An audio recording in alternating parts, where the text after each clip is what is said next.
Donc, pour Allez. récapituler, on est parti pour 1 heure avec Morgane du Colibricole. C'est le tome 2 de notre parcours pour les animateurs. Si vous ne voulez pas, comme le replay sera disponible sur YouTube, si vous ne voulez pas qu'on voit votre visage, je vous invite à couper votre vidéo, à couper votre son pour pas que ça y ait de grésillement.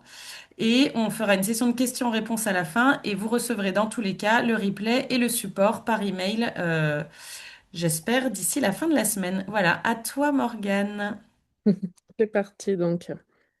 Comprendre le compostage pour agir sensibiliser, ce webinaire il a vocation à éclairer un petit peu les animateurs qui parfois peuvent véhiculer de mauvaises infos parce qu'il y a quand même pas mal de rumeurs sur le compostage. Donc on a trouvé judicieux de faire ça et puis il sera en replay donc il peut être revu, partagez le lien aux structures d'animation que vous connaissez, ça vaut le coup que l'information soit diffusée. Alors, je clique. Le programme de ce webinaire, je vous présente le RCC, bien sûr. On focalise sur le process technique de compostage pour qu'on soit tous au même niveau. J'évoque un petit peu rapidement les différentes échelles de compostage et les différentes solutions de compostage de proximité. On évoque vers qui se tourner pour avoir la bonne info sur son territoire, vers qui se tourner pour être éventuellement accompagné. Les postures et pédagogie sera ce petit point où on va laisser la parole à Geneviève Soudet, une inspectrice de l'éducation nationale. Et pour terminer, différents outils d'animation que l'on a créés, que l'on vous partage d'autres créateurs et qui permettent de répondre aux besoins pédagogiques que va nous présenter Geneviève. Et on terminera par des échanges, des questions, des réponses, une discussion. Donc, on va essayer de condenser les 5 premiers points en 40 minutes pour après avoir un quart d'heure d'échange. Alors, le RCC, Réseau Compost Citoyen, c'est le réseau de la prévention et gestion de proximité des biodéchets. C'est le premier réseau biodéchets Morgane. de France en termes de nombre d'adhérents. Morgane, excuse-moi, on voit pas t'es pas en diaporama. Enfin, nous, on voit toujours ton écran. Ah bon? Ouais. Votre partage est en pause. Reprendre. Pourtant, il y a bien le partage. Alors, si je appuie sur reprendre. Ah oui. Alors, comment faire? Parce que moi, je les passe, les slides.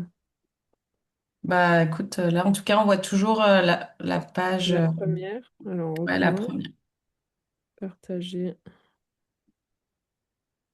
Voilà, génial. Merci. Hop. C'est bon là? Il y a la carte qui s'est affichée? Yes. Ouais. Donc, le RCC a été créé à l'échelle nationale et depuis, des réseaux régionaux ont pris place au sein de toutes les régions. Donc, il y a plus de 1000 et quelques adhérents à l'échelle nationale et être en lien tous ensemble, ça nous permet voilà, d'augmenter notre expertise sur ce sujet, de s'échanger tout un tas de bonnes pratiques notamment.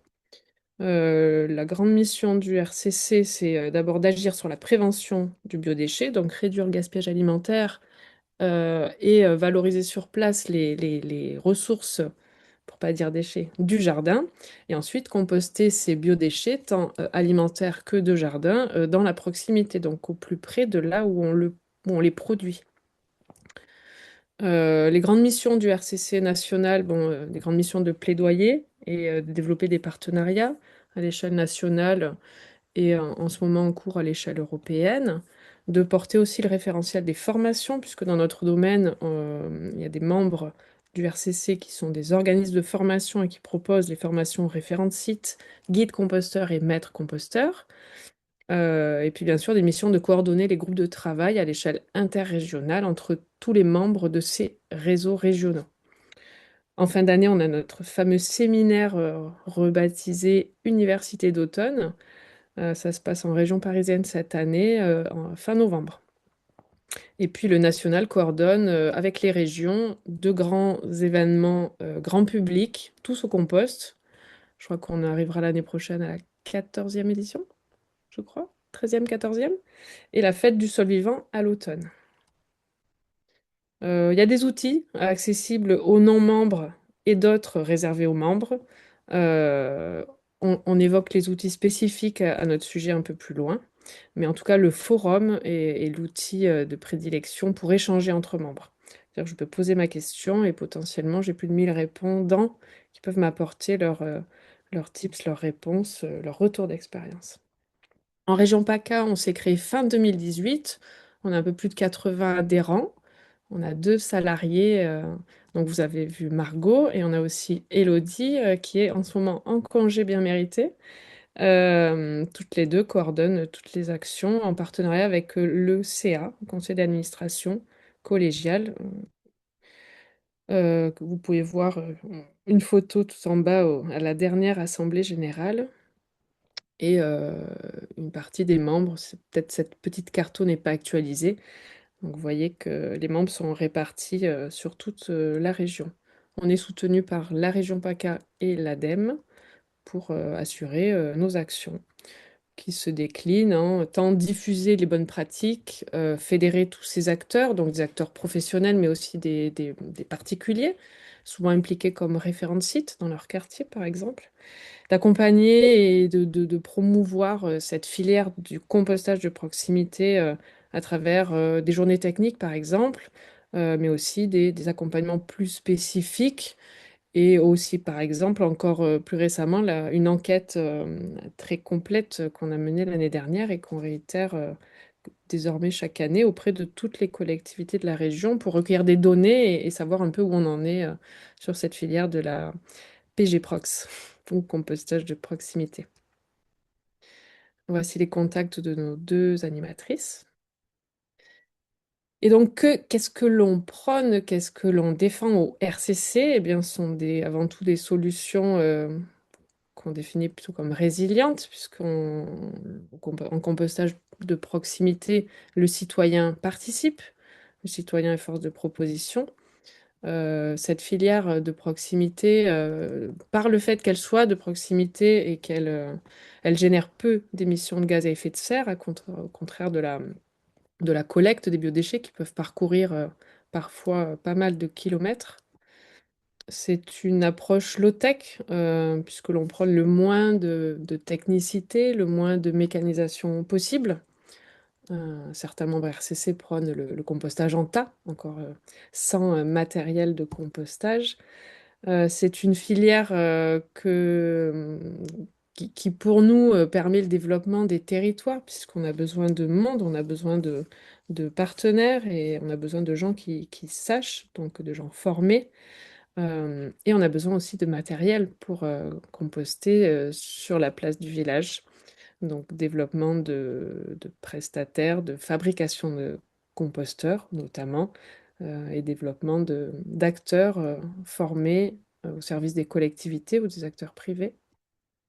Et enfin, bien sûr, on prend un retour au sol de compost de qualité, puisque dans le compostage de proximité, le tri est plutôt assez excellent, peu de résidus plastiques et métalliques dans les composts de proximité.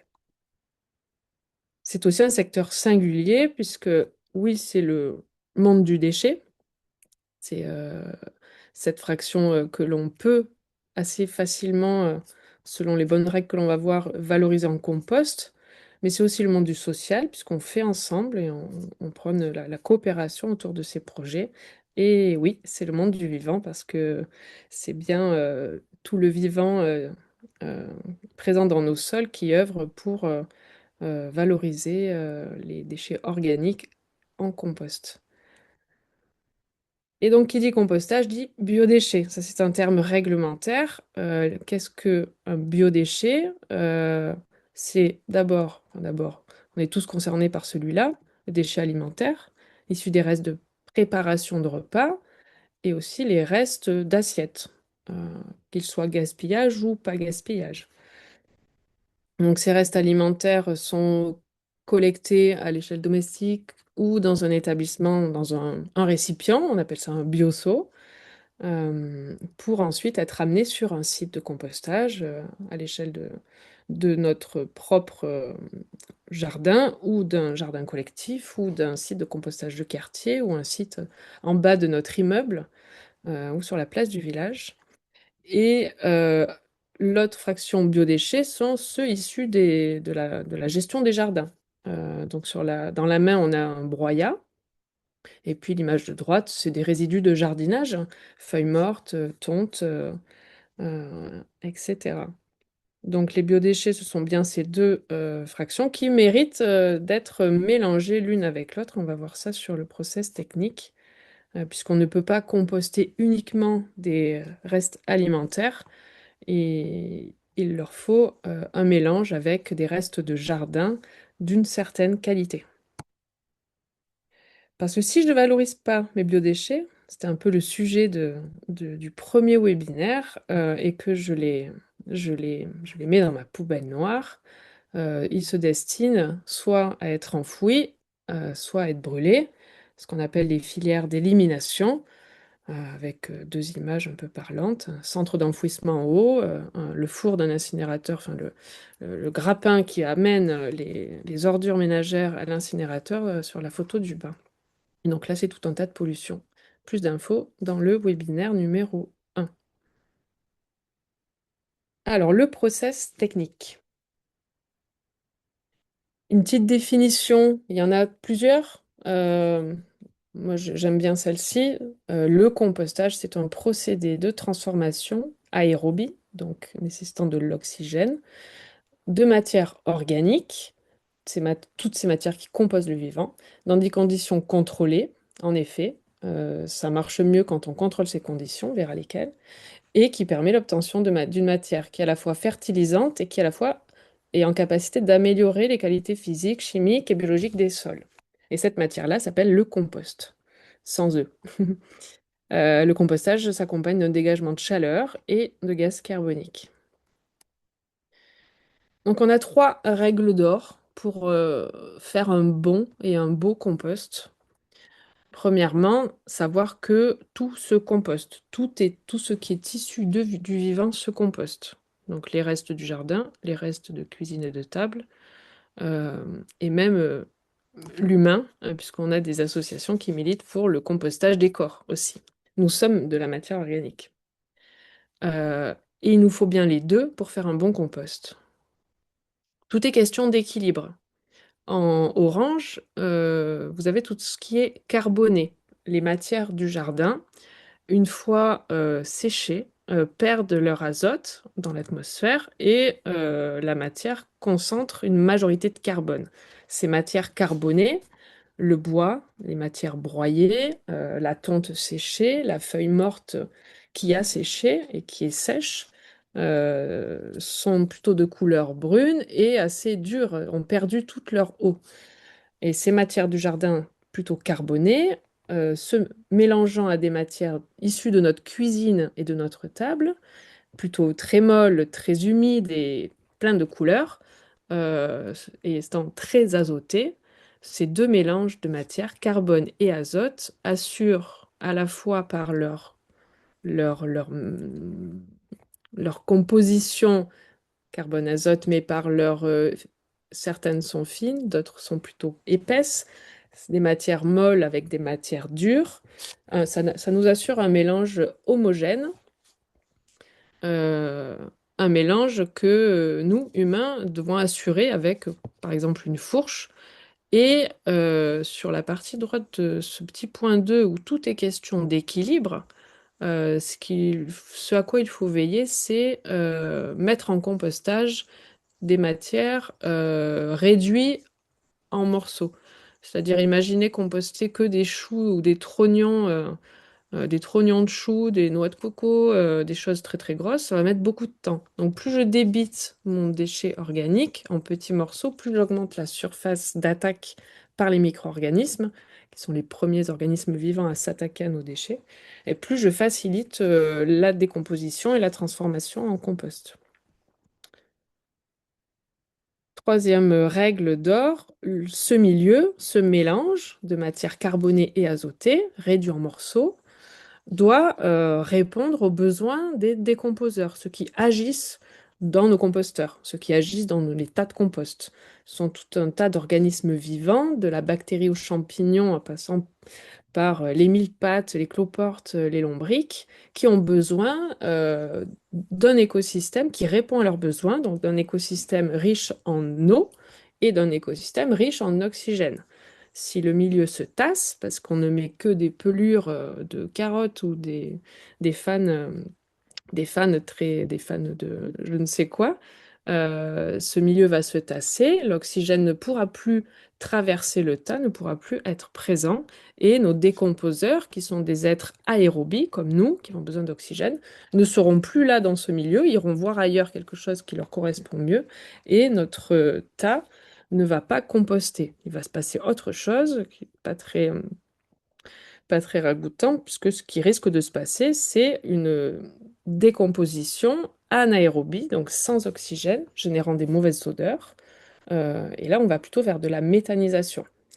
Si par exemple le milieu, quant à lui, n'est pas assez humide, donc on laisse le tas sécher au vent, au soleil, euh, on a trop de matière sèche, on espère par exemple faire du compost avec uniquement des feuilles mortes, les décomposeurs ne viendront pas non plus coloniser cet espace, puisque cet écosystème ne leur conviendra pas. Il ne sera pas humide, il sera complètement sec et le compostage ne se fera pas. Donc pour un bon compostage, il faut 50-60% d'humidité et un milieu aéré. Ce milieu aéré est possible par le choix de nos résidus de jardin, euh, permettant une aération du tas par leur matière assez dure et rigide, comme les os sont aussi de bons moyens d'apporter dans un tas qui peut avoir tendance à se compacter, des morceaux durs qui permettent à l'oxygène de traverser le tas. Une fois qu'on a ces trois éléments en tête et qu'on agit par apporter un bon équilibre, avoir un milieu humide et oxygéné, il n'y a aucune raison pour que le compostage ne se fasse pas. Après, les délais de compostage sont variables en fonction des types de déchets, de leur taille et de la gestion que l'on y apporte. C'est ainsi qu'on peut vous dire que le compostage met entre 6 et 12 mois, donc du simple au double.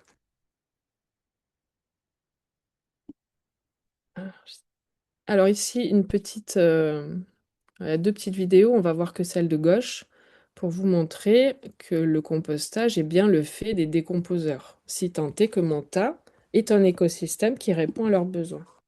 Donc ça, c'est mon compost domestique, avec des lombriques, des cloportes. Et on voit bien que l'humidité est au rendez-vous. Alors ici, on a des larves de mouches soldats, qui sont de très bons décomposeurs. Il faut les laisser travailler. On voit aussi un peu des champignons, des moisissures. Ici, une larve de cétoine dorée.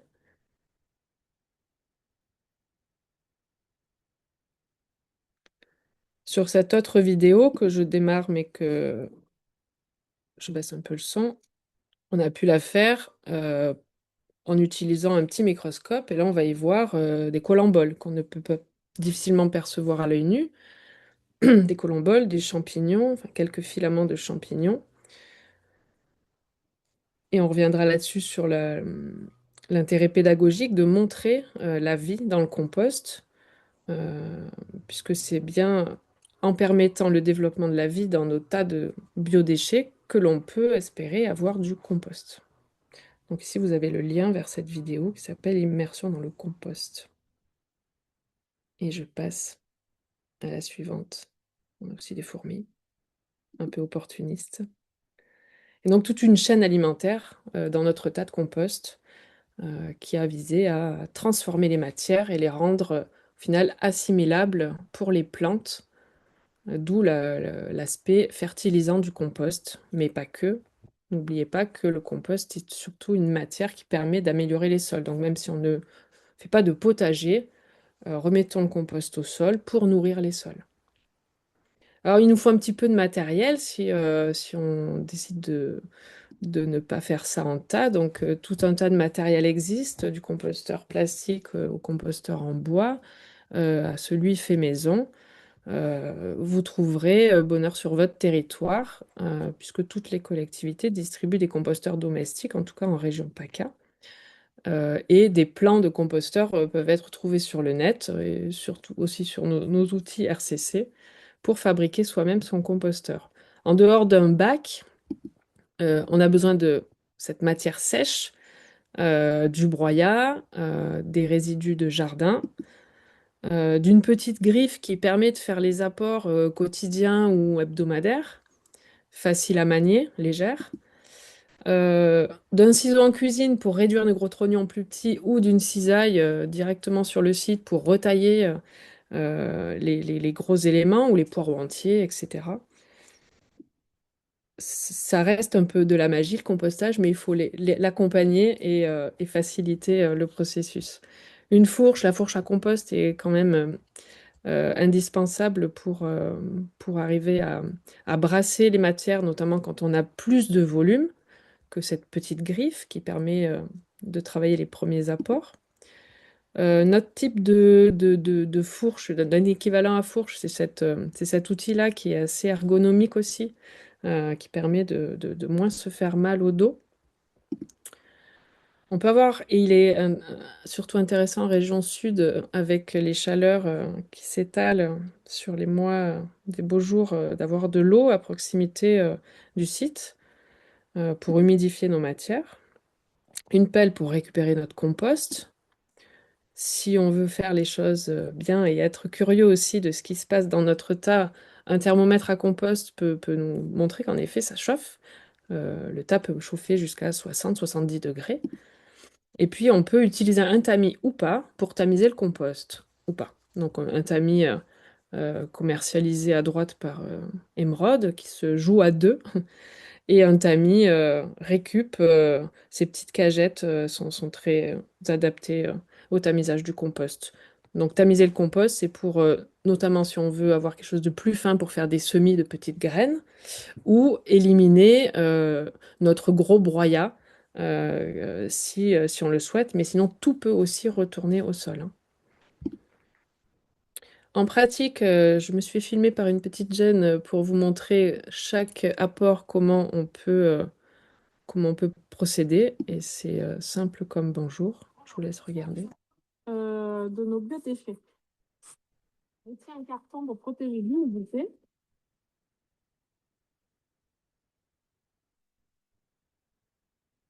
On se munit de notre petite griffe et on incorpore à la matière déjà en place le contenu de notre seau. Pour se rapprocher, comme ça on verra le monde, le monde qui travaille, du monde. Donc on incorpore nos apports sur les quelques premiers centimètres.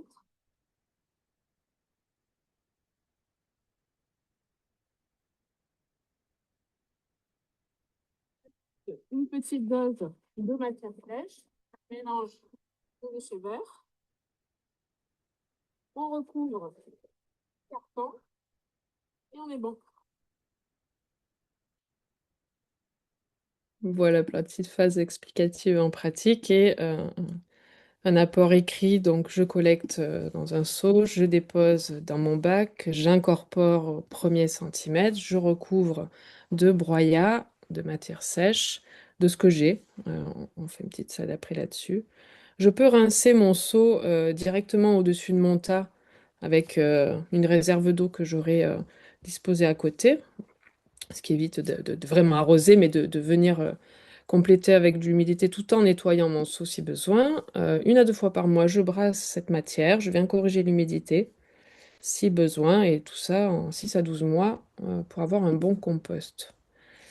Les gens à domicile ont un peu de mal à récolter le compost. Et souvent, certaines personnes nous disent, ben, moi je composte, mais je mets, ça descend, et je ne sais pas trop comment faire.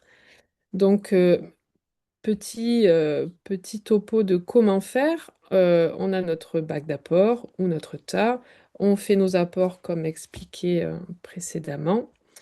Et au bout de 6 mois, après 6 mois de démarrage des apports, on va se dire maintenant j'arrête d'apporter dans ce bac et je sors toute la matière qui est dans mon bac et je la mets soit au sol à côté, soit dans un deuxième. Pardon, j'ai oublié de vous dire qu'en effet, une fois, 1 à 2 fois par mois, on vient brasser un peu, corriger, vérifier que tout va bien. Donc au bout de 6 mois, je sors toute ma matière, je la mets soit dans mon deuxième bac, si j'en ai un, soit au sol. Et à ce moment-là, je la fais passer devant mes yeux, je la vois, je la mélange, je corrige l'humidité, je mélange tout ce qui est carboné, tout ce qui est azoté. Il y a des endroits dans mon composteur où ça aura séché. C'est ainsi que je peux rééquilibrer tout mon tas. Et si ce n'est pas dans un composteur, je couvre ce tas d'un vieux tapis, d'un carton. Et je viens aussi de temps en temps voir, 1 fois par mois, comment tout ça se passe. 6 mois plus tard, ce tas que j'avais sorti 6 mois précédemment, eh ben, il sera prêt à être utilisé et je pourrai de nouveau faire un deuxième transfert. Dans notre jargon, on appelle ça un retournement. Et donc, on tamise ou pas le compost et on l'utilise. Même si on ne jardine pas, utilisez-le sous les haies, au pied des arbres, dans les espaces publics. En tout cas, ça apporte de bons éléments pour nos sols. Petit focus sur la matière sèche. Voilà, on n'a pas forcément du broyat à disposition ou mis à disposition par notre collectivité, broyat qu'on voit sur la gauche. Et on peut mélanger des feuilles mortes, du carton, des brindilles, des copeaux de bois, mais pas uniquement des copeaux de bois, puisque cette matière est très fine. Donc, si on n'utilise que des copeaux de bois, ceux-ci vont très vite s'humidifier au contact de nos restes alimentaires et le tas va se tasser. Et l'oxygène ne passera plus et on aura un souci, le compostage ne se fera pas. Donc mixer toutes les matières possibles, plus il y a de diversité, mieux c'est pour le compost. Quelle dose de broyat? Moitié moins que la dose de déchets de cuisine. Donc un tiers de broyat, 2 tiers de déchets de cuisine. Ça, c'est la bonne dose. Si on en met trop, notre tas sèche. Et attention à la paille, qui est très ligneuse. Si on utilise la paille en compostage, c'est pas foufou. La paille, vaut mieux l'utiliser en paillage au jardin, puisqu'elle reste longtemps en place. Et attention à la tonte fraîche, qui, en tas, va très vite méthaniser. Donc on peut utiliser de la tonte pour booster notre compost si, par exemple, on manque d'azote, tout en mélangeant tout ça. On peut utiliser la tonte en la laissant sécher et en la mélangeant à d'autres matières du jardin pour se constituer un stock de matière sèche. Donc attention à la qualité de la matière que vous utilisez, de la matière sèche. Un bon mélange, voici ce que ça donne. Donc évidemment, il y a une fourche, donc on avait fait un brassage des matières. Et quelque chose que l'on voit quand même assez souvent, c'est des participants ou des gens qui compostent, qui déposent dans leur composteur et qui s'en vont. Là, on a même un sac. Un sac Kraft rempli de biodéchets, donc qui va commencer à se décomposer, mais sans oxygène, puisque ça va se tasser, ça va méthaniser, donc ça va sentir mauvais. Et ceci aussi, on est sur un compostage de cantine, ou avec beaucoup de déchets cuits, laissés en tas, non incorporés, non mélangés à de la matière sèche. Et là, j'ai pas l'odeur qui va avec l'image, mais croyez-moi, ça sentait pas très bon. Donc ces deux-là, ça, c'est pas un bon mélange ici. Quelques idées reçues, les agrumes, ça se composte pas. Si, les peaux de banane aussi, hein. Mais l'idée reçue sur les agrumes, c'est que les agrumes contiennent des huiles essentielles qui peuvent, à forte dose, empêcher l'action des bactéries. Mais à l'échelle de notre consommation quotidienne, même dans le cadre d'un établissement, on ne mange pas suffisamment d'agrumes tous les jours pour déstabiliser le compost. Si toutefois on en a en quantité, on peut aussi laisser sécher les peaux d'agrumes et elles deviendront matière sèche, ce qui viendra compléter notre stock de matière sèche. Quant à la viande, au reste de viande et au reste de poisson, eh bien, ce sont des protéines qui se compostent très bien. Les os, comme je vous disais, peuvent apporter une structure, hein, un structurant au compost, à notre tas en compostage. Et les os, les crevettes aussi, les restes de crevettes se compostent très bien.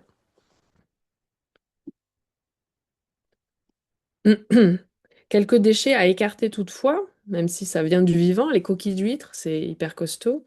Ça peut se valoriser à part pour la nourriture animale, notamment pour les poules, ou pour un apport en agriculture. Mais en compost, ça va pas faire de miracle, ça va pas bouger, quoi. La litière de chat, qu'elle soit minérale ou végétale, n'a pas du tout sa place dans le compostage partagé, sur la place du village, en pied d'immeuble. Par contre, chez soi, on peut faire ce qu'on veut, on n'est pas soumis à l'obligation de ne composter que des biodéchets, puisque les litières animales sont des excréments et non pas des biodéchets. Mais cela dit, si on maîtrise le processus de compostage, on peut les composter chez nous si nos animaux ne sont pas malades. La litière végétale, c'est quand même meilleur, enfin c'est meilleur, ça va se composter, tandis que la litière minérale, comme à l'écran, ne se compostera pas, mais apportera du calcium sur le retour au sol. Après, si vous avez beaucoup d'animaux, si on se trouve dans le cas d'un chenil, l'idée, ce serait de composter à part, comme on composte nos toilettes sèches, à part pour un compostage plus long. L'huile de friture, bon ben, de l'huile en volume, l'huile est un biodéchet hein, au niveau de la loi. Si on en utilise pas comme si on n'est pas une friterie, il n'y a pas de souci de valoriser nos restes d'huile dans notre compost. Mais si on a de gros volumes, il faut faire collecter à part. Et la cendre, ça peut être super au compost, mais à hauteur d'une poignée par semaine. Sinon, ça risque d'étouffer et de ne pas permettre le compostage, d'empêcher le passage et la présence d'oxygène dans notre tas. Rapidement, quelques échelles, parce que j'ai regardé l'heure qui passe vite. Donc, au niveau du RCC, on est plutôt sur la partie droite. On est dans la gestion de proximité, c'est-à-dire on fait du compostage chez soi, dans son quartier ou dans un établissement. Sur la place publique, le compostage de proximité a toute sa place dans les petites communes, les moyennes communes et même les grandes communes au sein des parcs et jardins, ça a beaucoup de sens. Quant à la collecte sélective, partie gauche de l'écran, là on va plutôt, les collectivités vont plutôt choisir de mettre en place de la collecte, d'installer des abris-bacs dans les espaces très denses des grandes communes ou pour les gros producteurs, comme ici, une grande surface. La destination du compost de proximité, c'est local. La destination du compost issu de la collecte peut être plus étendue et moins locale. Donc, merci à Terre de Main pour ce petit schéma très explicite. À l'échelle domestique, on a tout un tas de solutions, hein, du composteur en plastique, en bois, rotatif, les lombricomposteurs, en tas au fond du jardin, ou des systèmes un peu plus novateurs qui se basent un peu sur le lombricompostage, avec une partie jardinière et une partie compostage. Il y a pas mal de propositions commerciales qui existent. En mode partagé, ben, on a les fameux bacs classiques mais aussi des choses plus design et qui ont été inventées, notamment en bas à droite par Ecovore, si je ne me trompe pas. Et en haut à droite, on a un chalet de compostage qui a été pas mal installé dans les Hautes-Alpes, mais qui nécessite voilà, des gestionnaires assez musclés pour brasser les mètres cubes, là. Donc le compostage en bac est le plus pratiqué, avec des volumes moyens de 800 litres en région PACA. Et le compostage en établissement, là, on a des bacs souvent en bois, avec des armatures un peu métalliques qui permettent de permettre une durée de vie plus longue des composteurs. Alors, vers qui se tourner si on veut faire quelque chose? Alors, si on veut installer du compostage chez soi, dans notre établissement, au centre social, ou là où vous travaillez, dans l'établissement, ben, premier point, c'est se tourner vers la collectivité, notre collectivité qui a la compétence déchets. Donc, ce sont les EPCI, établissements publics de coopération intercommunale.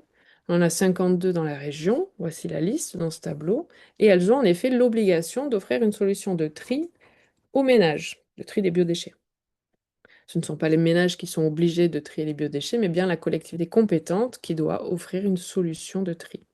Donc, les propositions les plus courantes sont le composteur domestique, où là, toutes les collectivités de notre région proposent aux habitants de venir récupérer un composteur, soit gratuit, soit jusqu'à 30 € de participation. Euh, une grande majorité des collectivités de la région installent des sites de compostage partagés sur leur commune. Seulement 8 n'en avaient pas encore installé en janvier 2025. Et quant aux établissements, écoles, centres de loisirs, maisons de retraite, et j'en passe, il n'y a pas une obligation pour le PCI d'équiper l'établissement. Mais toutefois, ça peut être un choix politique de se dire, bon, ben, sur notre territoire, on a voilà, X établissements qui produisent quand même beaucoup, donc on fait le choix de les équiper. Donc ça, c'est à voir avec votre collectivité. Petit extrait de notre enquête Ordec qui nous montre ces 8 collectivités qui n'ont pas encore, ou qui sont en train, on l'espère, d'installer des sites partagés. Donc c'est les collectivités en grisé. Elles sont un peu réparties sur les 4 bassins. Et pour en savoir un peu plus, ben, rendez-vous sur le site internet de votre collectivité. Souvent, on a une section environnement, gestion des déchets, ou au quotidien. Souvent, on a une page compostage ou une page réduire mes déchets. Et là, on peut avoir les contacts, mail ou téléphone du service qui s'occupe de la distribution des composteurs individuels. Et peut-être qu'on peut aussi trouver des informations ou questionner sur qu'est-ce qu'il en est pour mon établissement. Est-ce qu'on peut avoir des composteurs partagés qu'on pourrait installer dans notre établissement? Est-ce qu'on pourrait avoir une phase d'accompagnement ou de sensibilisation? Et bien sûr, sur les sites de vos collectivités, on vous incite à consulter les rapports sur le prix et la qualité du service si vous êtes curieux de savoir ce qui s'y passe. Là, je vous ai mis le lien vers cette étude qui date de l'année dernière, l'étude Ordec, qui fait un état des lieux de tout ce qui se passe au sein de notre région. Un autre lien avec les aides, donc on a un tableau qui se déroule sur plus de lignes encore, mais les aides proposées par les collectivités à compétences déchets pour le compostage en pied d'immeuble. Et si vous vous dites, mais ma commune, qu'est-ce qu'elle fait? Vous pouvez aller consulter votre commune, parce que la commune est membre de l'EPCI, donc elle répond en général à ces sollicitations pour installer des sites partagés sur le territoire, sur l'espace communal. Et souvent, elle va être partenaire pour sa propre population. Donc renseigner, distribuer des bioseaux, recueillir des inscriptions. Et parfois, elle participe aussi à la bonne gestion des sites de compostage partagés. Par contre, la commune est responsable de certains biodéchets. Elle produit des biodéchets. Elle est productrice, elle aussi. Elle produit des biodéchets sur ces espaces verts. Enfin, ces espaces verts produisent des biodéchets. Sa restauration scolaire produit également, s'il y a une cantine, des biodéchets à valoriser et éventuellement de ses administrations également s'il y a du repas pris sur place. Donc la commune a des choses à faire elle aussi. Et je laisse la parole à Geneviève pour nous parler de posture et de pédagogie, car oui, le compostage, c'est bien un outil pédagogique. Donc Geneviève qui est chargée des missions départementales sciences, technologies et éducation au développement durable. On vous Alors, a mis son mail bonjour. si besoin de la contacter. Alors, j'essaie déjà d'activer ma vidéo pour que vous voyez. Je ne sais pas mettre la vidéo. Il y a un petit truc en bas aussi dans Oui, c'est ce que j'ai fait, mais le compte du pas. tu m'entends par contre? Oui, on vous entend, on t'entend, Geneviève. Oui. Alors, paramètres. Bon, ben, j'arrive pas. Bon, après, c'est pas dramatique si on me voit pas. Commencer ma vidéo. Donc, je passerai les slides. Voilà. Alors, donc moi, je suis chargée de mission en sciences, technologies et EDD pour le département du Var. Donc, je suis enseignante déchargée complètement pour des missions justement, notamment auprès de partenaires. Et donc aujourd'hui, ce que je vais vous présenter, c'est en fait les attendus de l'éducation nationale par rapport aux intervenants dans les classes, et notamment par rapport à la gestion des déchets, au compostage. Tu peux passer. Donc, quand vous allez dans une école, ce qui est bien, c'est déjà de connaître les programmes. Où est-ce que vous vous situez par rapport au programme de l'éducation nationale? Donc moi, je vais essentiellement vous parler du cycle 1, 2 et 3. Vous allez certainement aussi intervenir au cycle 4, donc au collège. Mais moi, je suis vraiment sur le premier degré. Donc, en fait, il y a plusieurs bulletins officiels qui donnent les programmes, notamment en sciences et en éducation et développement durable. Il y en a 3 différents, selon qu'on est au cycle 1, donc maternelle. Cycle 2, je rappelle, c'est CP, CE1, CE2. Et cycle 3, CM1, CM2 et 6e. Donc, ça va aussi sur le collège. Pour retrouver tous ces programmes, vous pouvez aller sur le site d'Eduscol. Vous tapez sur votre moteur de recherche Eduscol Sciences et vous les avez. On a eu de nouveaux programmes par rapport au cycle 1. Vous voyez, ça date du 7 mai 2026. Et prochainement, nous aurons de nouveaux programmes pour le cycle 3. Il n'y a pas de grands changements, mais je vous invite à la rentrée à aller vérifier si ils sont mis à disposition. Alors, je vais passer rapidement là-dessus. Vous pourrez y retourner voir un petit peu. C'est juste pour vous montrer en quoi vos interventions dans les écoles correspondent aux attendus du programme. Voilà. Donc, je vais aborder là aussi très rapidement la gestion des déchets par rapport à ce qui a été vu la dernière fois. Sur le cycle 1, on va être sur la découverte des objets et des matériaux. Au cycle 2, on se rend compte que questionner le monde de la matière et des objets n'aborde pas cette question des matériaux et du recyclage. Par contre, on a exploré des organisations du monde où on va s'intéresser plus aux interactions entre les modes de vie, l'environnement. Voilà, donc par exemple au niveau de l'alimentation, comment notre alimentation va impacter notre environnement. Et puis, on va travailler aussi sur les acteurs urbains, dont notamment, par exemple, le colibricole fait partie, ou le RCC fait partie des acteurs de terrain. Et enfin, au cycle 3, on va être sur les matériaux transformés par l'être humain, donc reconnaissance de ces matériaux, et puis identifier les différentes étapes d'un cycle de vie de l'objet. Donc, sa fin de vie aussi, on va l'étudier au cycle 3. Donc, comme on est sur le compostage, on va passer. Morgane, on peut passer à la suivante. Donc, alors, moi, on parle de compost, ce que vous a montré tout à l'heure Morgane, c'est qu'on a tout un écosystème au niveau de ce compost. On a la vie grouille dans la terre. Et donc, vous pouvez raccrocher ça justement à l'étude du vivant dans les différents cycles. Et au fur et à mesure qu'on va avancer dans les cycles, on va être plus dans l'analyse, l'esprit critique. Et toujours avoir cette idée d'esprit critique en tête. Donc moi, je vais vous montrer par exemple au cycle 3. C'est dans la Terre, une planète peuplée d'êtres vivants. Donc c'est vraiment l'interaction avec les êtres vivants. Avec identifier les ressources naturelles. Donc là, on n'est pas nécessairement sur le compost, un petit peu. Relier la production de matière par les animaux à leur consommation de nourriture provenant d'autres êtres vivants. Donc là, on est complètement dans le compost. Voilà, avec tout ce qui est l'étude des composeurs. Donc, on voit qu'on peut faire des liens. Donc, je vous laisserai tranquillement lire ces différents éléments. On ne va pas s'attarder, mais on est complètement dans les programmes. C'est ça que je voulais dire.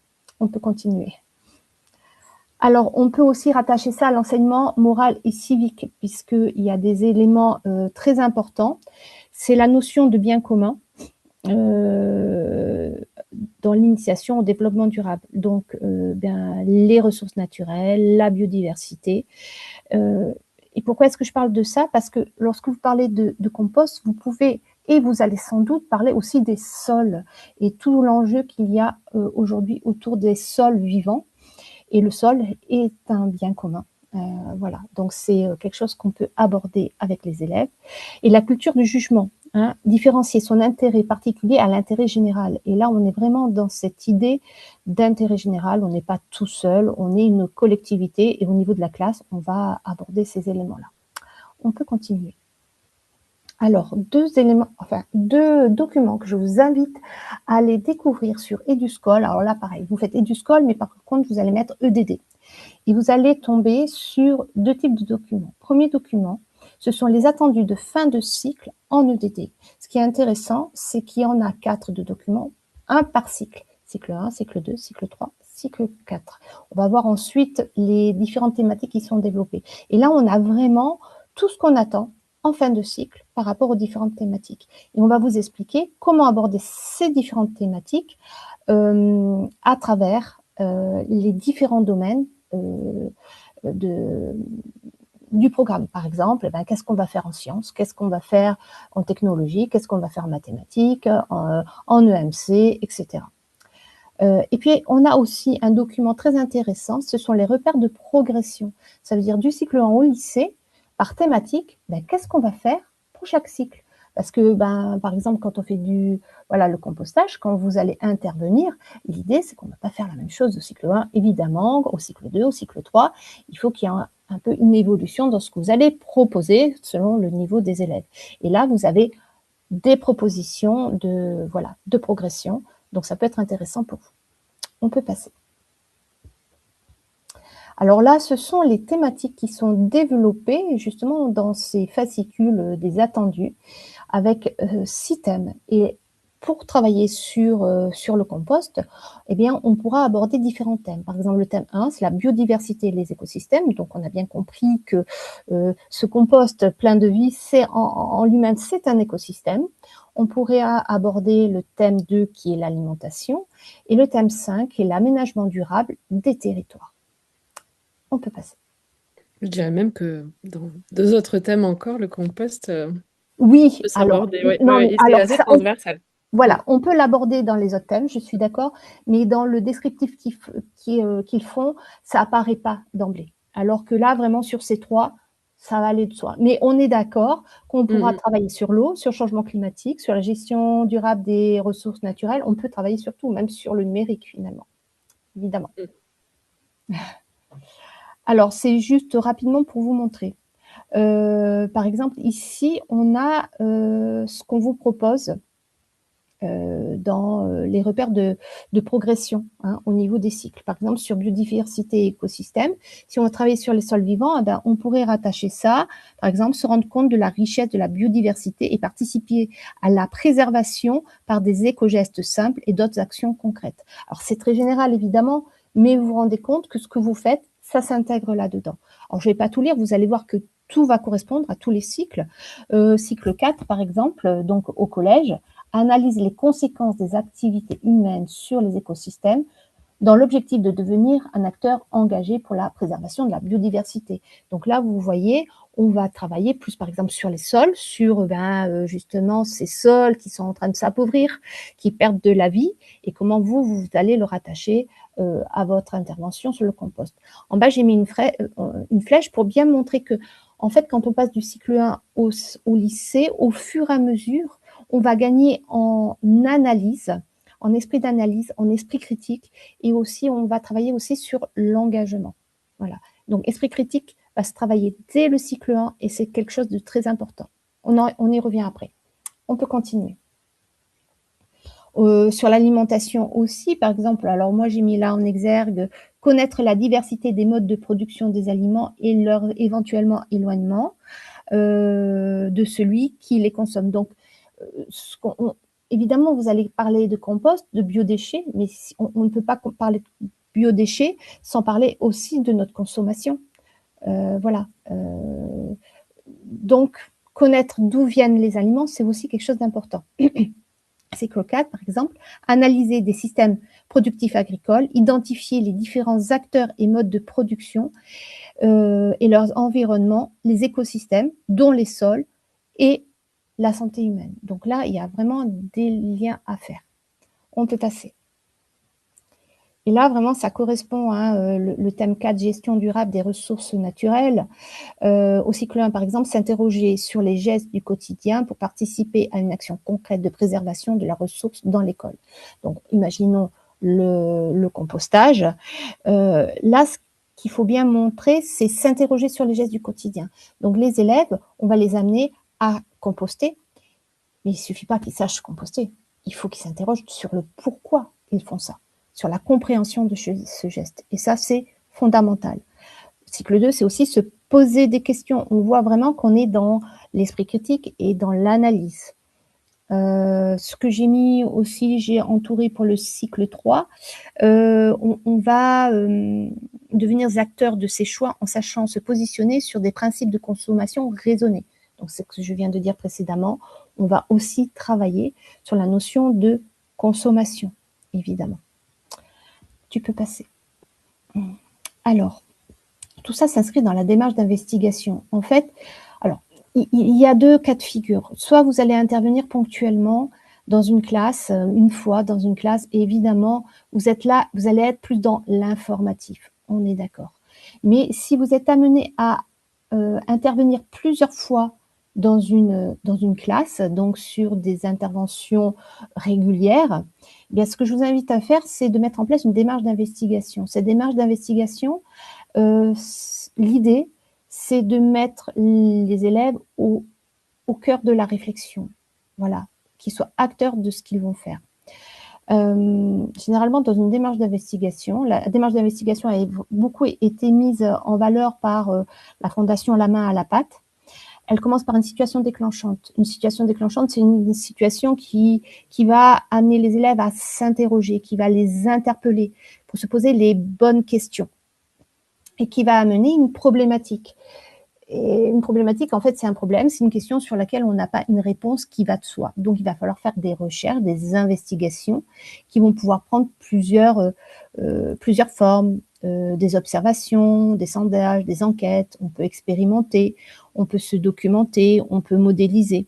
Et puis, on va obtenir des résultats qui vont nous permettre de vérifier si les hypothèses qu'on a faites sur nos questions sont bonnes ou pas. Voilà. Bon, je vais passer parce que je pourrais y passer beaucoup de temps. Vas-y, tu peux passer. Voilà. Alors, exemple. Donc, une situation déclenchante, c'est important pour s'interroger.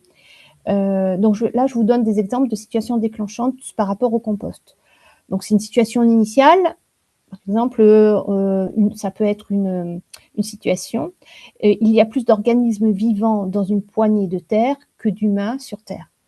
Alors, évidemment, vous proposez ça aux élèves, ça va les interpeller et ça va amener à rechercher ce qui vit effectivement dans la Terre. Ça peut être tout simplement, par exemple, une affiche faite du sol vivant. Un sol vivant pour les élèves, quelque chose qui est vivant, c'est un animal, c'est l'humain. Éventuellement, les végétaux, mais ça va toujours de soi.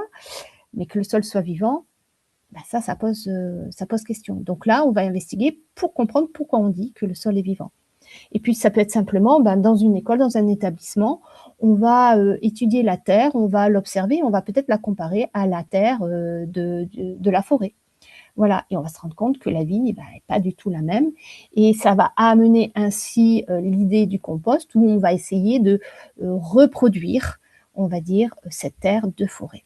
Voilà, donc la situation déclenchante, c'est vraiment de quelque chose de très, très important pour que les élèves s'interrogent et que, en fait, le compost, il ne tombe pas de n'importe où, quoi. Voilà, il faut vraiment que ça réponde à des questions que se posent les élèves. On peut passer, merci. Alors, quelque chose aussi de fondamental, c'est comprendre le pourquoi avant de comprendre le comment. Le comment, c'est comment on fait un bon compost. Ça va de soi que c'est important. Mais pour les élèves, avant de comprendre comment on fait un compost, il faut comprendre pourquoi on va faire le compost. Et c'est ce qu'a amené finalement notre situation déclenchante. Par exemple, on va comparer notre terre de jardin avec la terre de la forêt, on se rend compte qu'on n'est pas bon. Et on peut mener, par exemple, des investigations. Par exemple, on imagine qu'on a 2 pots. On a un pot avec une terre de jardin très, très pauvre. On a un pot avec, par exemple, une terre de compost. Et on va faire des semis. Et on va comparer. Et on va se rendre compte, au bout d'un certain temps, bien évidemment, que ce qu'on a semé dans la terre mélangée à du compost va être beaucoup plus foisonnante que celle de la terre de jardin. Donc, les enfants vont comprendre que cette terre, faite avec du compost, elle a tout ce qu'il faut pour les plantes, pour leur développement. Donc là, on est plus sur le pourquoi. Et le comment, ça sera après. Tu peux passer. Alors, là, j'apporte un autre point important, c'est vous, quand vous allez intervenir dans les écoles. Alors, ce qu'il y a, c'est que en région PACA, on a plusieurs académies. Donc, selon les académies et même selon les départements, il se peut que les conditions d'intervention dans les écoles soient différentes. Alors, dans le secondaire, c'est différent parce que l'autorisation, elle dépend du chef d'établissement. Voilà. Dans les écoles, c'est un petit peu différent. Il y a deux choses. Soit les interventions sont ponctuelles. Alors, à vous de vous renseigner auprès des directeurs et directrices d'école. Ponctuelles, par exemple, dans le Var, c'est jusqu'à 3 interventions dans l'année dans une école.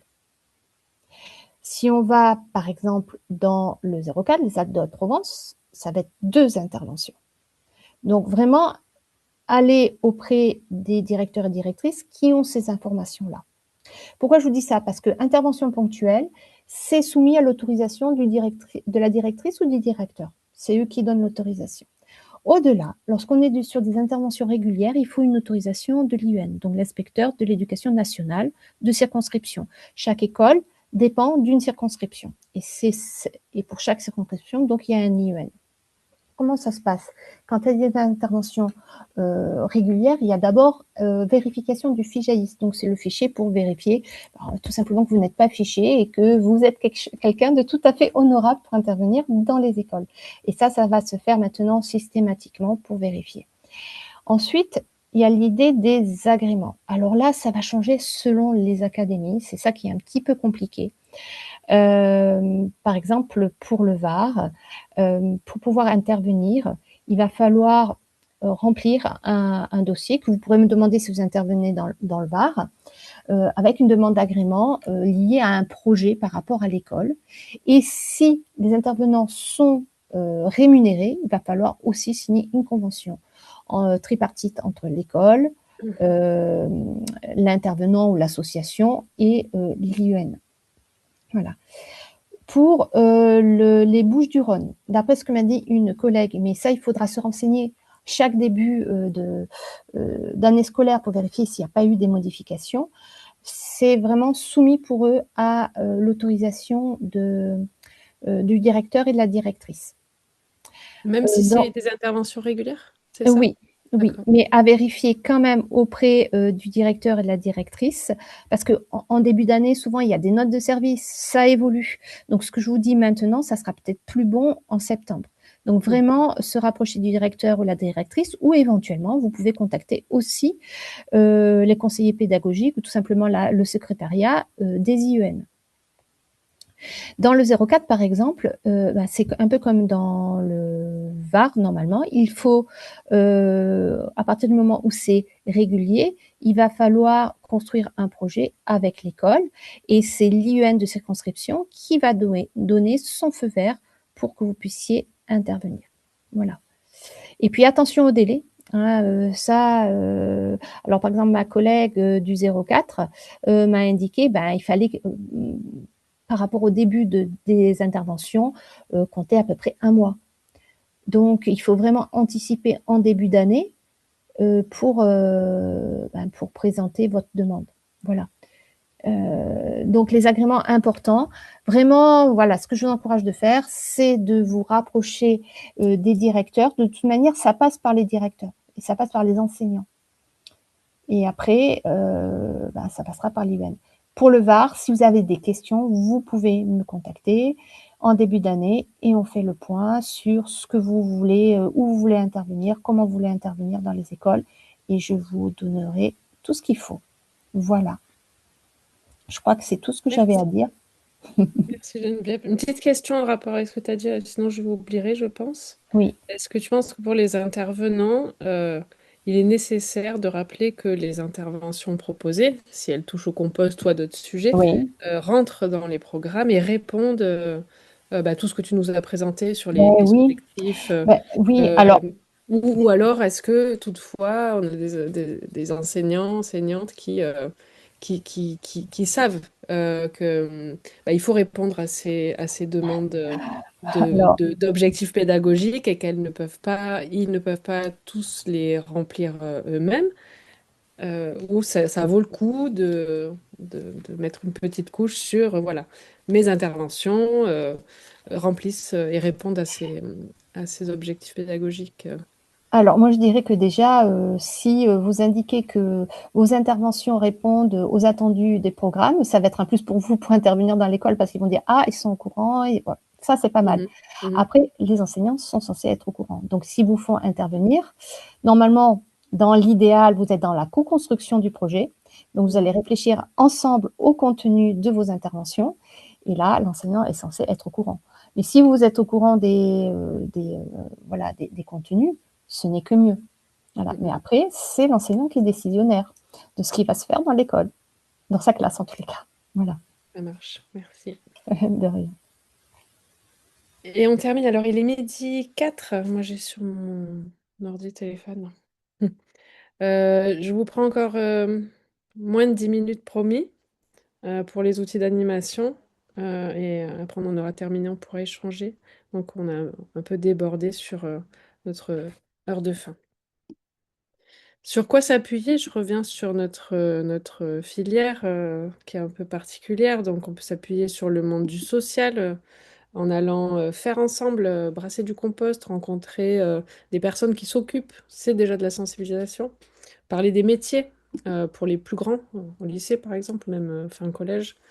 C'est le monde du déchet, donc parler des filières déchets, on peut parler du tri avant aussi, puisque le biodéchet trié, enfin, le geste de tri est déjà quand même assez développé, pas encore totalement, mais et puis de dévoiler où vont nos biodéchets s'ils ne sont pas triés, là où on est sur le territoire en question, et aller faire des visites, visiter des centres de traitement, des sites de compostage. Et puis c'est le monde du vivant, où là on va plutôt parler vie, vie du compost et vie du sol. Le RCC a quelques ressources en ligne qui peuvent vous intéresser, notamment un glossaire pour être OK avec les mots et les définitions, des fiches techniques assez variées, des replays de tout un tas de webinaires, la cartographie des sites de compostage aussi, si on a besoin de se dire, bon, j'ai envie d'aller voir un site, quel site, où est-ce qu'il y en a un près de chez moi, ou près de mon établissement.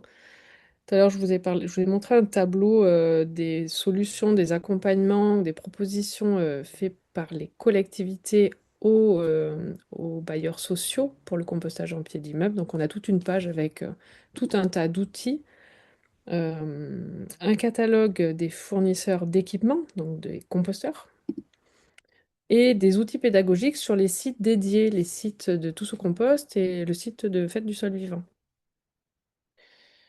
Alors d'abord, moi, je vous conseille de continuer de se documenter. Donc il y a le guide de l'ADEME qui est libre en téléchargement via le lien. Votre collectivité a forcément édité son propre guide aussi euh, à lire. Et puis on a ce bouquin que beaucoup d'acteurs du compostage ont, et si on s'y réfère, il est source de plein de bonnes infos. Et puis, bien sûr, si on décide d'installer du compostage, d'abord donnons l'exemple à nos publics, donc en installant ensemble et en faisant, et puis à continuer de le faire, pas abandonner le projet, sensibiliser par le faire ensemble, gérer les matières ensemble, euh, aller mélanger le compost, aller faire les apports avec nos publics, qu'ils soient enfants ou personnes âgées.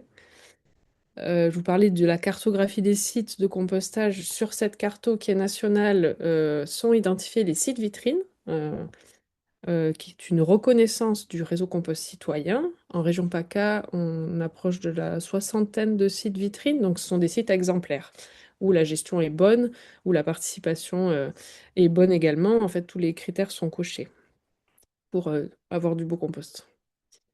Euh, je rejoins ce que nous a dit Geneviève. En tout premier, ce qu'on peut faire avec nos publics, c'est de sensibiliser par l'essence. En tout cas, les enfants, ça marche bien. Je pense que les personnes âgées, ça peut marcher aussi. Et même les adultes, me disait Margot hier, que on a tous tendance à aller toucher, sentir et regarder qu'est-ce que cette matière. Donc, des échantillons de matière qui viennent comparer une terre pauvre avec une terre de forêt et du compost. C'est ce qu'on voit dans les trois seaux. Où là, je demandais aux enfants d'élucider le mystère de qu'est-ce qu'on a dans ces seaux, qu'est-ce que cette matière. Et donc, par l'observation, euh, les hypothèses sont posées et on arrive à des conclusions. Puis la boîte à matière, ça peut être intéressant aussi pour faire toucher différentes matières sèches, des feuilles mortes, du broyat, des tontes, etc. Observer encore, mais observer sur site, emmener les enfants, amener nos publics sur des sites et leur laisser farfouiller différentes matières et observer la vie dans nos composts. Pour observer, on peut utiliser les loupes. Il y a des loupes avec des lumières aussi, ça peut être pas mal pour bien y voir. On a des une espèce de petits microscopes de la taille, on va faire 10 centimètres à peine, qui se branchent sur un écran d'ordinateur ou un écran de smartphone et qui permet de faire notamment le petit film que je vous ai montré avec les colamboles, a été fait avec cet outil qui coûte pas grand-chose.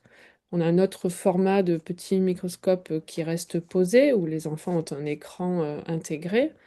Et on peut aussi s'amuser à fabriquer, nous on avait appelé ça un lombriscope, donc caché par ce morceau de carton, et quand on ouvre, on observe un échantillon de matière en décomposition, et on voit les lombrics qui sont à l'œuvre. Le conte pour les enfants, ou les plus grands aussi, avec ce système de Kamishibai. Là, on a l'association Compostage qui a créé un conte Kamishibai et qui le commercialise, Planète Pierre. Il y a ce conte-là que moi j'utilise beaucoup auprès des jeunes publics, Sous mes pieds, qui parle d'abord de qu'est-ce qu'on a sous nos pieds, pour extrapoler à la vie du sol et la vie dans les composteurs. Et puis il y a sur France Inter Bestiole, où on a deux épisodes, un sur le cloporte et un sur le lombric. Et puis j'ai découvert aussi ça, la série Mini Vulgaire, avec un épisode, le cinquième, sur le compost. Il y a deux petites choses qui sont pas tout à fait justes, mais globalement, ça balaye pas mal de sujets. On peut sensibiliser par l'image si on n'a pas de la vie à montrer, si on n'a pas des décomposeurs, on a des photos. Certaines peuvent, voilà, on peut les trouver, on peut les prendre nous-mêmes, on peut en trouver libre de droit, et on peut acheter aussi chez Compostage les photos de Philippe Lebeau, euh, grand amateur de vie du sol et de colembole, qui a développé ces photos sur différents formats. euh, et travailler autour de ces photos avec nos publics aussi. Par le jeu, alors le compost, c'est pour faire du compost, il faut d'abord trier nos biodéchets et puis il faut aussi améliorer les autres fractions de nos déchets au niveau du tri. Donc on peut s'amuser à créer une roue du tri pour attirer euh, ou des passants sur un stand ou des jeunes en classe à aborder le sujet. Qu'est-ce qu'on fait de la peau de banane ou la coquille de noix ou la boîte de conserve? On peut créer un memory, il en existe déjà sur le net, mais on peut soi-même créer un jeu de memory c'est un prétexte pour aborder le sujet du compostage. Euh, on peut s'amuser à mettre de côté des matières dans des sachets, des papiers craft, et faire réfléchir sur les deux carbone, azote et leurs spécificités. Donc ça, c'est des jeux qui peuvent se jouer en petits groupes, où le groupe doit mettre de côté et retrouver quelles sont les matières qui sont carbonées, quelles sont les matières qui sont azotées, ou alors quelles sont les caractéristiques communes de différentes matières que j'ai devant moi. Euh, hop. Et le Collibricole a créé ce petit jeu qui est disponible contre une adhésion. Je vous en dis plus sur la slide d'après. C'est un jeu de reconnaissance des décomposeurs qui marche très bien tant avec des jeunes que des moins jeunes.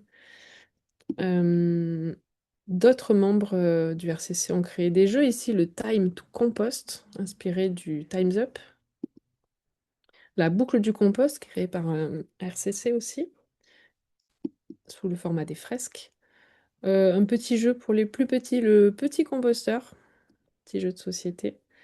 FNE a édité Ça suffit le gâchis aussi, pour aborder le gaspillage alimentaire. Et puis on a les compostioles qui ont créé une mallette pédagogique avec les décomposeurs en 3D, en petits animaux à manipuler. Tout un tas de propositions pédagogiques ont été présentées lors d'un webinaire de notre réseau à l'automne dernier et vous pouvez retrouver son replay ici. Vous y trouvez notamment le jeu dont je parlais sur la reconnaissance des décomposeurs. L'outil vidéo pour terminer une séance, par exemple. Moi, j'adore Ma petite planète chérie pour les plus petits. L'épisode 20 mm sous terre nous parle de la vie dans le sol et on peut l'extrapoler à la vie dans les composts. Compostman et moi, une série dessin animé. Et puis, pour tout public, une petite vidéo qui dure peut-être 3 minutes ou à peine, donc imaginée par les compostioles, aussi tournée par les compostioles, qui nous montre l'évolution de la décomposition des biodéchets jusqu'au semis et à la culture de plantes.